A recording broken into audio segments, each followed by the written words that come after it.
Hi, my name is Elsha Hartman, and I want to talk about narrative coherence and how probability, interpretation, and reliability come together to create a cohesive and tight story that hangs together.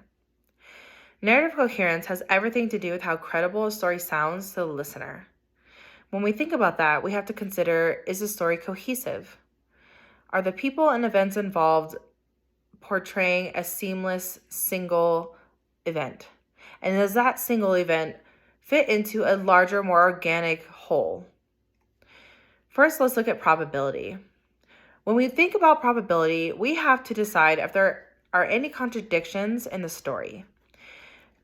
Because the narrative paradigm does not replace logic, but it does influence that. And the narrative coherence is all about, does it make sense emotionally? Does the narrative make sense? We're not focused on logic.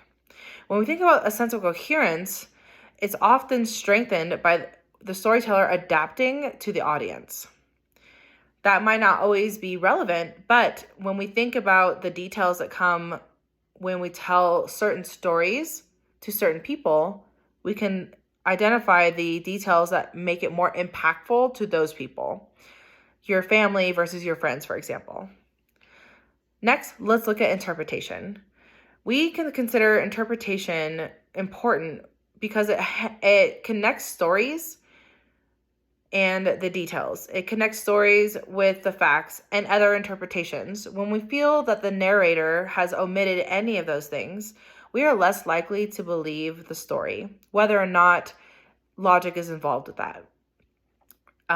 We judge coherence oftentimes based off of other stories we've heard within the same theme.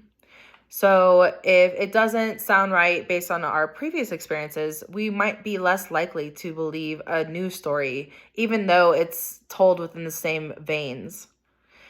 Finally, we're going to look at reliability. And reliability isn't about the overall story, it's about the characters and if they're acting in a reliable manner. Let's consider a crime.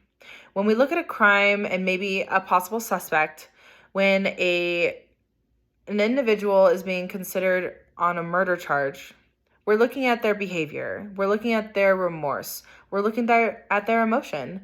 If those things are all correlating with the crime, we might worry if they're guilty. We might worry if they resent what they did or regret what they did. When our characters in a story don't align with the narrative, it creates dissonance and it makes it a lot less likely to be believable. When we consider the August 2023 fires in Lahaina, Maui, we saw a lot of tragedy and a lot of family suffering. Our team specifically researched a family that relocated from New Jersey 10 years prior to the fires. They had two homes side by side, and they were at home with their two young daughters when the fires broke out. They had no choice but to grab their children, quote unquote, like footballs, and run out of the house barefoot, get into the car, and try to evacuate. We don't have to look at the value of their homes, the content of their homes, or even the fact that they are not natives to Maui or they weren't generational residents, but we can feel the fear that it would resonate escaping with your children barefoot.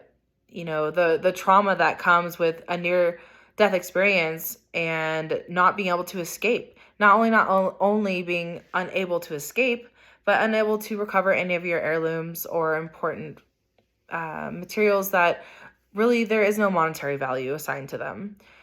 When we look at stories like that and other people who have survived natural disasters, facts aren't always the most important thing. And not only that, but first-person accounts can be flawed considering the traumas that people go through in events like that. But that doesn't leave listeners in doubt. That puts listeners in their shoes and in the emotion of fear and survival and possibly joy if they're lucky enough to survive. So again, when we think about the probability, the interpretation, and reliability of narratives and how that comes together to create a cohesive narrative and a coherent narrative, those are the most important things to storytelling. And though logic does come into that, we have to rely on first-person accounts and add up all those elements to decide if it's worth believing.